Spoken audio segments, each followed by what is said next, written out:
বিদ্যুতের বর্ধিত মাশুল অবিলম্বে প্রত্যাহার করা, প্রিপেইড স্মার্ট মিটার বসানোর সিদ্ধান্ত থেকে দ্রুত সরে আসা, কোচবিহার জেলা জুড়ে খরায় ক্ষতিগ্রস্ত পাট চাষিদের ক্ষতিপূরণের ব্যবস্থা, বিএলআরও দপ্তরগুলিতে দুর্নীতির দালাল চক্রের অবসান, জেলার সমস্ত গ্রামীণ স্বাস্থ্যকেন্দ্রকে পুনরুজ্জীবিত করে পর্যাপ্ত চিকিৎসক স্বাস্থ্যকর্মী নিয়োগ ও প্রয়োজনীয় ওষুধ সরবরাহ করা, যোগ্য শিক্ষক শিক্ষিকা নিয়োগ করে স্কুল শিক্ষা ব্যবস্থার হাল ফেরানো, গোটা রাজ্য সহ কোচবিহার জেলাতে নারী নির্যাতন বন্ধ করতে প্রয়োজনীয় প্রশাসনিক উদ্যোগ গ্রহণ, প্রকল্প কর্মী সহ অসংগঠিত ক্ষেত্রে শ্রমিকদের সামাজিক নিরাপত্তা সুনিশ্চিত করার পাশাপাশি ন্যূনতম মাসিক মজুরি 26,000 টাকা এবং অবসরকালীন মাসিক পেনশন ন্যূনতম 7,000 টাকা সুনিশ্চিতকরণ, দ্রুততার সাথে রেগার কাজ চালু করে দৈনিক মজুরি ন্যূনতম 600 টাকা করার দাবি সহ 8 দফা দাবিকে সামনে রেখে মঙ্গলবার যৌথভাবে কোচবিহার শহরে মিছিল,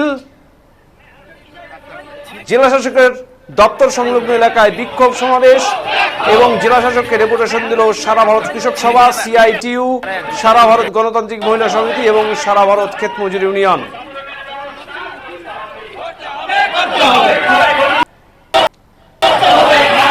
এদিন সারা ভারত কৃষক সভা কোচবিহার জেলা দপ্তরের সামনে থেকে শুরু হয় মিছিল। এই মিছিল শহরের বিভিন্ন গুরুত্বপূর্ণ রাস্তা পরিক্রমা করে।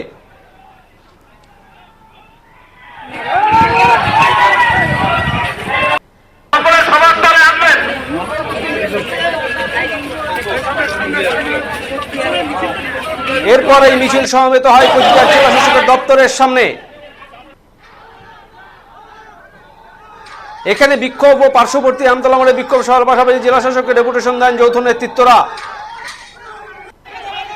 এদিন অভূতপূর্ব পুলিশি ব্যবস্থা ছিল এই জেলা শাসকের দপ্তরের সামনে। পুলিশি বাধা অতিক্রম করে জেলা শাসকের দপ্তরে ঢুকে পড়তে দেখা যায় কয়েকজন আন্দোলনকারীকে।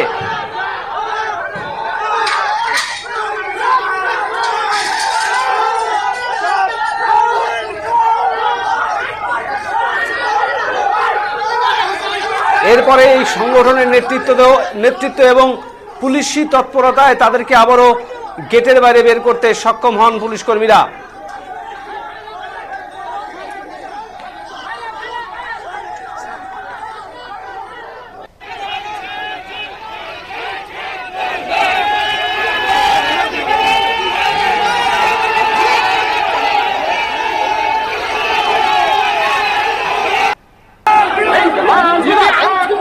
এদিনের এই কর্মসূচির নেতৃত্ব দেন সারা ভারত কৃষক সভা কোচবিহার জেলা সম্পাদক তমসের আলী, সভাপতি বিপিন শীল, কৃষক নেতা অনন্ত রায়, আকিক হাসান, সিআইটিইউ কোচবিহার জেলা সম্পাদক জগৎজ্যোতি দত্ত, সভাপতি প্রবীর পাল, শ্রমিক আন্দোলনের প্রবীণ নেতা তারিণী রায়, মহিলা নেত্রী শিবানী পাল, শিখা আদিত্য, ক্ষেত মজুর আন্দোলনের নেতা রমেন প্রামাণিক, ধনঞ্জয় রাভা, সুবীর দাস প্রমুখ।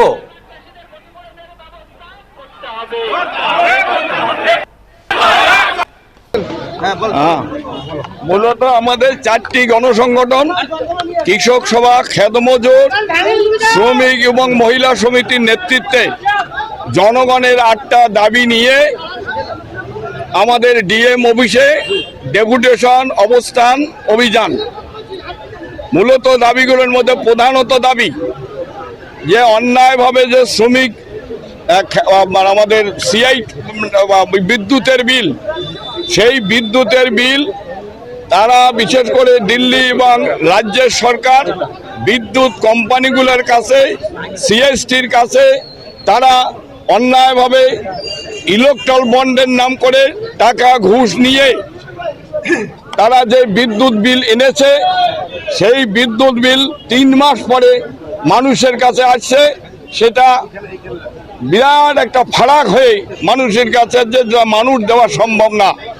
আমরা সেই জন্য বলছি ওই বিদ্যুৎ বিল প্রত্যাহার করতে হবে এবং বর্ধিত বিদ্যুৎ বিল কৃষকরা আমরা দেব না বা অন্য অংশের মানুষও দেবে না। ওই বিদ্যুৎ বিল প্রত্যাহার সঙ্গে সঙ্গে যে স্মার্ট মিটার লাগানোর কথা, সেই স্মার্ট মিটার আমাদের পশ্চিম বাংলায় লাগানো চলবে না। আমরা দেখছি গোটা ভারতবর্ষের বিশেষ করে কেরালা, অন্ধ্র, তামিলনাড়ু এবং কর্ণাটকা এই সমস্ত রাজ্যের মধ্যে তারা এই মোদির বিদ্যুৎ বিল তারা গ্রহণ করেনি। তারা তাদের মতন যে বিদ্যুৎ বিল তারা সেইটা প্রচলন করছে। সেখানকার কৃষক, খেতমজুর, অন্যান্য অংশের মানুষ তারা সেই বর্ধিত বিল তারা দিচ্ছে না।